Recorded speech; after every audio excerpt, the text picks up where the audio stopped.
جو انعامات اور جو وعدے ان کے لیے تھے اللہ رب العزت ان کو عطا فرماتے ہیں۔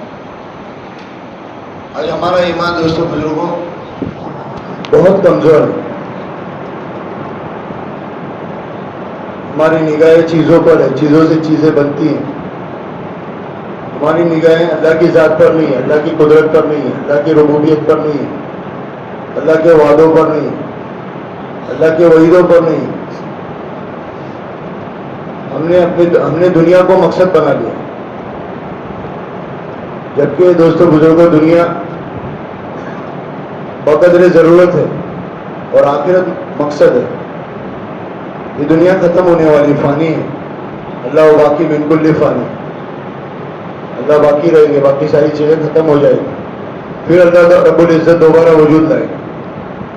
دنیا میں جو ہم کو اللہ نے بھیجا ہے وہ آخرت کی زندگی کے لیے بھیجا ہے، نہ کہ دنیا کے لیے بھیجا ہے، لیکن دنیا کے لیے زندگی آخرت کے مقابلے میں بہت قیمتی ہے۔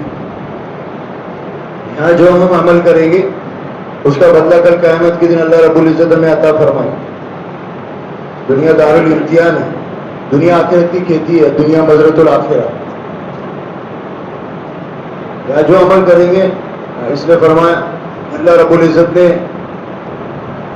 ہمارے حساب کتاب کے لیے دو فرشتوں کو مقرر کیا ہے کہ وہ ہمارے اچھائی کو بھی لکھ رہے ہیں اور ہمارے برائی کو بھی لکھ رہے ہیں۔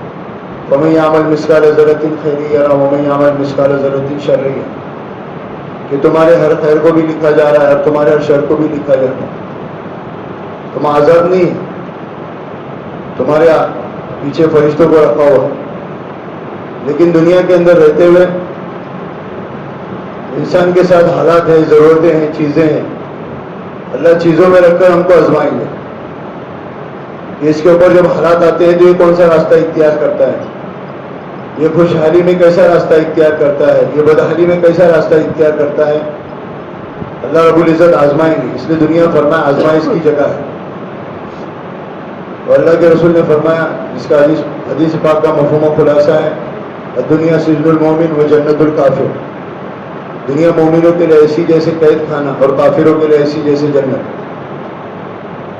دنیا دار کیا سمجھتے ہیں کہ دنیا میں ساری چیزیں مل رہی ہیں، یہی ساری میرے لیے ہیں، یہاں کی خوشی، یہاں کی ہر چیزیں وہ ان کو بڑی نعمت سمجھ رہے، مال کا مل جانا، اچھے گھروں کا مل جانا، اچھی گاڑیوں کا مل جانا، اچھے کھانے پینے کا مل جانا، وہ کیا سمجھ رہے یہ ہماری کامیابی ہے، مرنے کے بعد تو کوئی چیز ہم کو ملنے والی نہیں ہے۔ ان کا یقین دنیا کی چیزوں پر ہے، ان کو نظروں سے ہوتا ہوا نظر آ رہا ہے، لیکن ایمان والے کے نزدیک دوستوں بزرگوں اس نے فرمایا کہ دنیا قید خانہ ہے، اصل تو مزہ، اصل تو لذت اور اصل کامیابی وہ تو آخرت کی ہے۔ جو نعمتیں اللہ نے جنت میں رکھی ہے اور جو انعامات اللہ نے جنت میں رکھے ہیں، تو دنیا کے جو انعامات ہیں، دنیا کی جو نعمتیں ہیں وہ جنت کی نعمتوں کے مقابلے میں ہیچ ہے، اس کی کوئی قیمت نہیں۔ اور دنیا کی جو نعمتیں ہیں، دنیا کی تکلیف موت تک ہے، دنیا کی راحت موت تک ہے، اور دنیا کی جو نعمتیں ہیں وہ موت تک ہے، موت آ جائیں گی ساری چیزیں چھوڑ کے چلا جائے گا، اس کے ساتھ میں نہیں آئے گی۔ دنیا کی عزت فرمایا وقتی ہے، اور اصل جو کامیابی ہے، اصل جو نعمتیں اللہ نے رکھی ہے وہ ہمیشہ ہمیشہ کی ہے، وہ آخرت کی ہے۔ اس نے فرمایا کہ ہم نے تم کو آخرت کی زندگی کے لیے پیدا کیا، نہ کہ دنیا کے لیے، اور دنیا کمانے کے ہم تم سے دنیا کمانا نہیں چاہتے، ہم تو دنیا تم کو دے دیں گے، تو تمہارے مقدر کی ہے۔ اصل فرمایا آخرت کی زندگی ہے، وہ لامحدود زندگی ہے، وہ ہمیشہ ہمیشہ کی ہے، کبھی ختم ہونے والی نہیں ہے۔ وہاں کی نعمتیں ہمیشہ کے لیے، وہاں کی راحتیں ہمیشہ کے لیے، وہاں کی عزتیں ہمیشہ کے لیے۔ لیکن دوستوں بزرگوں ہم کو اس دنیا کی آزمائش سے گزرنا ہے۔ وہ نعمتیں ہم کو کب ملے گی؟ جب ہم دنیا کے اندر رہ کر نیک صالح اعمال کریں گے۔ الا الذین آمنوا وعملوا الصالحات، ایمان لا کر ہم کو اللہ نے آزاد نہیں چھوڑا ہے کہ تم ایمان لاؤ، کلمہ پڑھ لے، لا الہ الا اللہ، اب تم ختم ہو گئے، اب تمہارا کوئی کام نہیں، اور تم جنت کے حقدار بن گئے، جنت کے ٹھیکیدار بن گئے، بے شک ہر ایمان والا جنت میں جائے گا، کلمہ اس کو جنت میں لے کے جائے گا، اللہ سے طلب کرے گا، اور ایک نہ ایک دن ہم سب جنت میں جائیں گے، ہر ایمان والا جائے گا. لیکن اللہ رب العزت نے ایمان کے بعد فرمایا الا الذین آمنوا، ایمان لاؤ اور صالح اعمال کرو. صالح اعمال پر اللہ کے وعدے ہیں، نیک اعمال پر اللہ کے وعدے ہیں. بے دین بن کر زندگی گزارنے پر اللہ کے وعدے نہیں ہے، بلکہ اللہ کی پکڑ ہے. حساب تو ایمان والے کا ہوگا، غیر ایمان والوں کا حساب نہیں ہوگا، بلکہ غیر ایمان والا تو سیدھا جہنم میں جائے گا. ایمان والوں کا اللہ حساب لے گی کہ ہم نے تم کو دنیا کی زندگی دی تھی اور دنیا کی نعمتیں دی تھی، تو نے اس پر کس طرح سے اپنے وقت کو گزار کر آئے. اس نے فرمایا دنیا گزر گا ہے، دنیا ویٹنگ روم ہے، پلیٹ فارم ہے، مسافر خانہ ہے. دنیا کی قدر قیمت اللہ کے نزدیک مچھر کے پر کے برابر بھی نہیں ہے، مکڑی کے جالے کے برابر بھی نہیں ہے. جب سے اللہ نے دنیا کو بنایا پلٹ کر نہیں دیکھا، جس کا مفہوم و خلاصہ ہے. اس نے اللہ نے فرمایا دنیا متاع القلیل، دنیا متاع الغرور، دنیا دھوکے کی ہے، دنیا مختصر ہے. ہم کیا سمجھ رہے کہ دنیا کی لذتیں ہمیں مل جائیں گی، ہم کامیاب ہو جائیں گے، دنیا کی عزتیں مل جائیں گی، ہم کامیاب ہو جائیں گے؟ نہیں، بلکہ صالح اعمال کر کر اپنی زندگی کو گزارنا ہے، پھر اللہ دلوں کا چین اور سکون دیں گے. اللہ کے وعدے، الا بذکر اللہ تطمئن القلوب، جان لو میرے ذکر میں ہی چین و سکون ہے. اس لیے دوستو بزرگوں، یہ ہم اللہ کا شکر ادا کریں کہ اللہ نے ہم کو ایمان جیسی دولت سے نوازا ہے. ہمارے اوپر حالات بھی آئیں گے، اللہ ہم کو آزمائیں گے بھی، اور آزمانے کے بعد اللہ دیکھیں گے اب اس کے اوپر حالات ہم نے رکھے ہیں، یہ کون سا راستہ اختیار کرتا ہے، یا اچھائی کا راستہ اختیار کرتا ہے یا برائی کا راستہ اختیار کرتا ہے. حالات جو آتے ہیں وہ تین قسم کے آتے ہیں دوستو بزرگوں. ایک حال جو آتا ہے وہ ہمارے کیے کرائے پر آتا ہے. اس نے فرمایا نا کہ جب معراج پر جبرائیل السلام جا رہے تھے حضور اکرم صلی اللہ علیہ وسلم کو لے کر، تو کچھ چیزیں نیچے سے اوپر جا رہی تھی، کچھ نیچے اوپر سے نیچے آ رہی تھی. تو اللہ نے فرمایا کیا ہے؟ فرمایا یہ تمہارے امت کے اعمال ہے جو اوپر جا رہے ہیں، اور اس کے مطابق اللہ رب العزت فیصلے فرما رہے ہیں. جو دنیا کے اندر جتنی بھی چیزیں چل رہی ہے وہ ایمان والے کے بدولت چل رہی ہے. اچھے حالات کا آنا بھی ایمان والوں کے بدولت ہے، اور برے حالات کا آنا بھی ایمان والے کے بدولت ہے. ہمارے اوپر جو حالات آتے ہیں یہ دوستو بزرگوں ہماری کیے کرائے پر آتے ہیں. اس لیے ہم کوشش کریں کہ اپنی زندگی کو بہتر بنائیں، اللہ کے حکموں پر، رسول اللہ صلی اللہ علیہ وسلم کے طریقوں پر. ہم آزاد نہیں ہیں زندگی گزارنے میں. اس لیے مسلمان کا مطلب ہی ہوتا ہے فرما برداری کے. ہم مسلمان ہیں، ہم نے کلمہ تو پڑھ لیا ہے، زبان سے اقرار کیا ہے، لیکن دل سے اقرار نہیں کیا ہے. اقرار باللسان، تصدیق بالقلب. اور اگر دل کے اندر ایمان اترے گا تو جسم سے نکلنے والے سارے اعمال اچھے نکلیں گے. پھر ہاتھوں سے اچھے کام کرے گا، اپنے قدموں کو اچھے کام کی طرف بڑھائے گا. تو چار راستے ہیں ایمان کے بنانے کے. ایک آنکھوں کا دیکھنا صحیح ہوگا، کانوں کا سننا صحیح ہوگا، دماغ کا سوچنا صحیح ہوگا، اور زبان کے بول اس کے صحیح ہوگے. آج ہم سے کوئی محفوظ نہیں ہے دوستو بزرگ. آج ہر چیز ہماری بگڑی ہوئی ہے. کوئی ہماری پوری زندگی جو صحابہ کی زندگی سے میل نہیں کھاتی ہے. ہماری زندگی دوستو بزرگوں غیر ایمان والوں سے میل کھاتی ہے. ہمارے اخلاق بگڑے ہوئے، ہمارے معاملات بگڑے ہوئے ہیں، ہمارا معاشرہ بگڑا ہوا ہے. اس کی وجہ کیا ہے؟ کہ ہمارے ایمان کے اندر کمزوری ہے، ہمارے ایمان کے اندر ضعف ہے. یہ جو محنت ہے دوستو بزرگوں، یہ ایمان کے بنانے کی محنت ہے.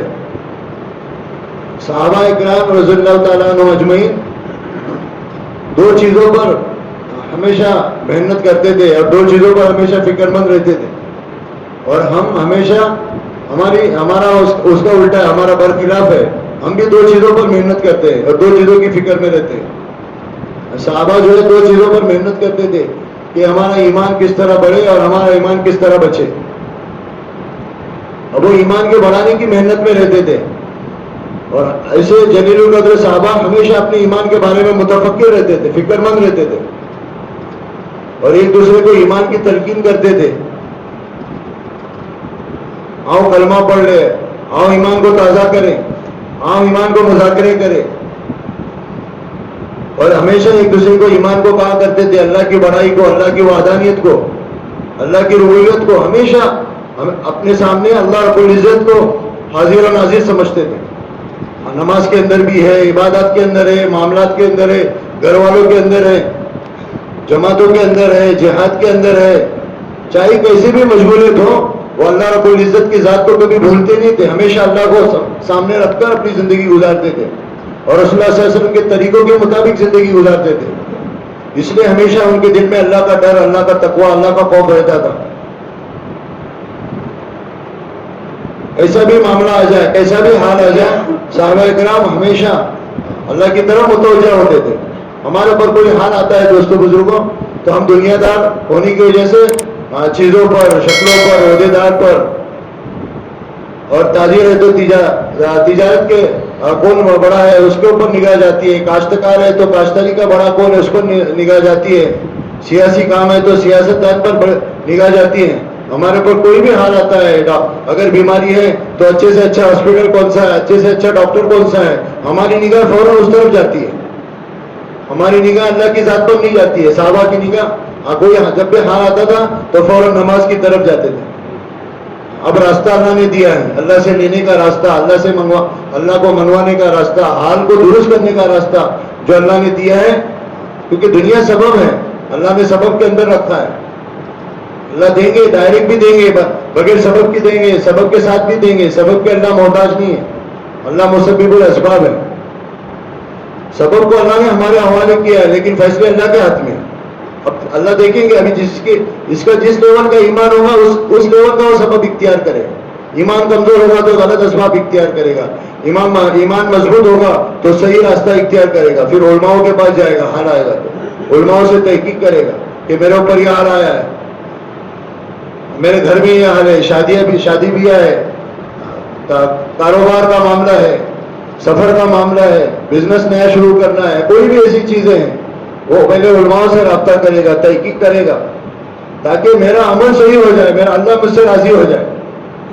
اگر میں یہ کام کرنے جا رہا ہوں, اگر میرا عمل غلط ہوگا, اگر اس کی تحقیق نہیں کروں گا تو میرا عمل غلط ہوگا, میرا اللہ ناراض ہوں گے, تو اللہ ناراض ہوں گے تو میرے کام بنے گے نہیں بلکہ بگڑیں گے. اللہ کی مدد ہٹ جائے گی. اللہ کی مدد دین پر چلنے پر ہے, بے دین بن کر زندگی گزارنے پر اللہ کی مدد نہیں ہے. تو یہ محنت ہے دوستوں بزرگوں کہ ہم اپنے ایمان کو بنائیں گے. اگر ایمان مضبوط بنے گا تو اعمال مضبوط بنیں گے, اعمال مضبوط بنیں گے تو اللہ کی مدد آئے گی. تو صحابہ کا ایمان پہاڑوں کے مانند تھا, چاہے کیسے بھی حالات آ جائے, وہ ایمان ان کا بلکہ ایمان کمزور نہیں ہوتا تھا, بلکہ ایمان کے اندر اور تقویت پیدا ہوتی تھی. بڑے بڑے حالات آئے, بڑی بڑی قربانیاں دی, آج ہم سے وہ قربانیاں نہیں لی جاتی. ہم کو بس تھوڑا سا جو ہے آزمایا جاتا ہے اللہ کی. ہم تو آزمائش کے لائق بھی نہیں ہیں, ہم صبر کے لائق بھی نہیں ہیں, ہم بے صبرے ہیں. اور ذرا سا حال آ جائے تو ہمارا رستہ ہی بدل جاتا ہے, ہماری زبان بدل جاتی ہے, ہمارے حرکات و سکنات بدل جاتے ہیں. ذرا سا حال آ جانے پر ہم بھول جاتے ہیں کہ ہم ایمان والے, ہم مسلمان ہیں. کمزور ایمان ہونے کی وجہ سے, کہ اللہ کی ذات پر یقین نہیں ہے. یقین کو بنانے کی محنت ہے. توکل کیا چیز ہے؟ اسی کا نام توکل ہے.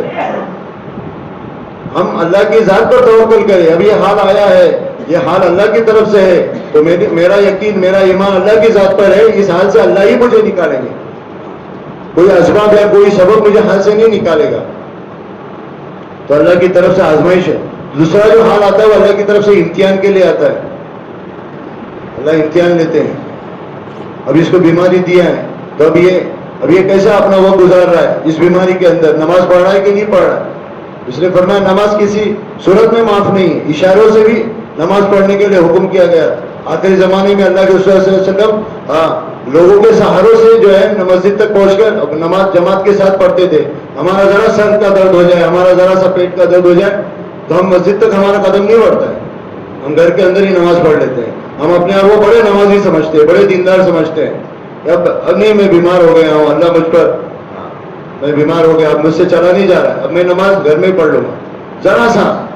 جبکہ دنیا کا اگر کوئی معاملہ آ جائے, دنیا کی کوئی اگر چیز ہمارے سامنے آ جائے, ساری بیماریاں ہم بھول جاتے ہیں, ساری تکلیفیں بھول جاتے ہیں, اور کہاں پھر کوئی نہ کوئی پھر رستہ اختیار کرتے ہیں اور وہ چیز کو حاصل کرنے کی کوشش کرتے ہیں.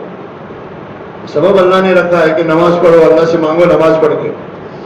وَاسْتَعِينُوا بِالصَّبْرِ وَالصَّلَاةِ, مدد حاصل کرو صبر کے ذریعے سے اور نماز کے ذریعے سے. دو چیزوں میں یقینی سبب اللہ نے دیا ہے. آج ایمان والے اس سبب کو بھول گئے. اس سے بہتر کوئی سبب نہیں. جب نماز آئی تو صحابہ خوش ہو گئے, اللہ سے مانگنے کا ذریعہ مل گیا. آج ہمارے پاس سبب ہے, ہم نمازی ہیں برسوں کے, لیکن آج نماز کے ذریعے سے مسائل حل نہیں ہو رہے.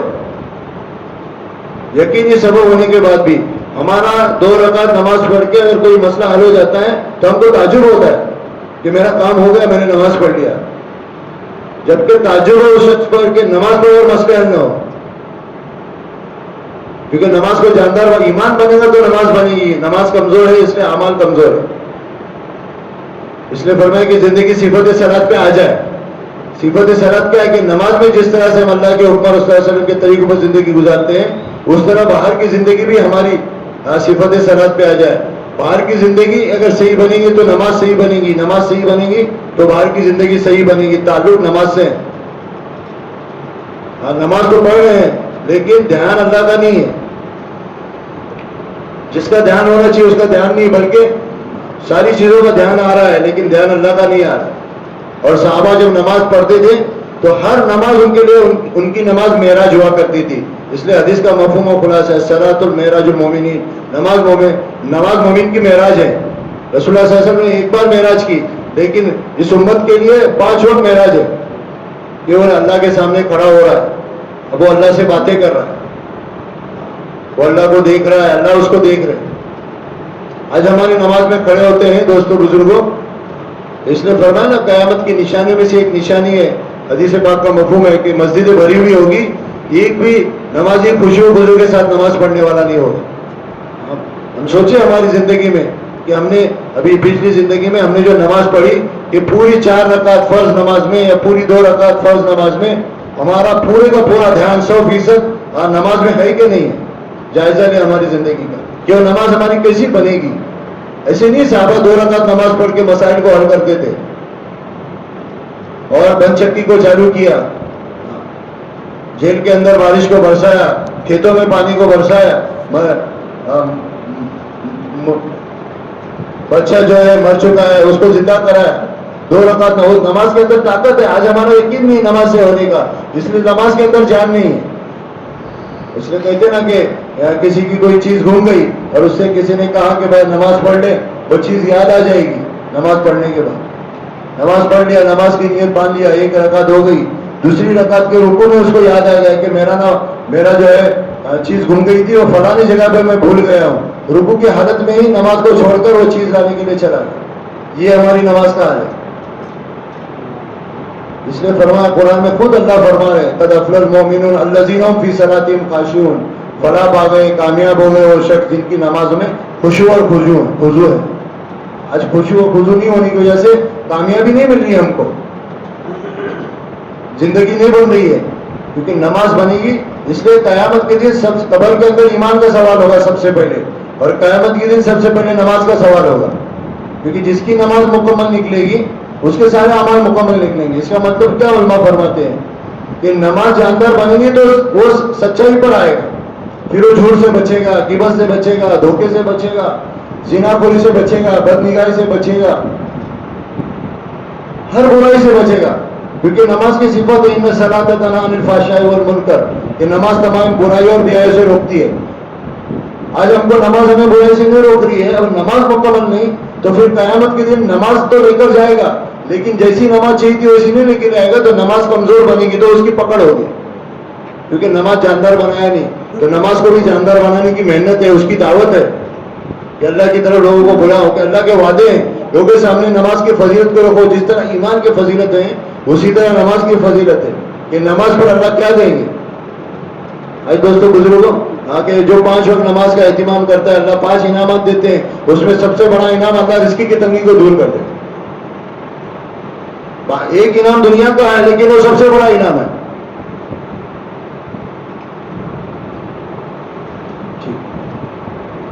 ایک انعام دنیا کا ہے وہ سب سے بڑا انعام ہے. آگے رزق کی تنگی اللہ دور کر دیں گے. علامہ اقبال نے کہا خدا کو بھول گئے, خدا کو بھول گئے.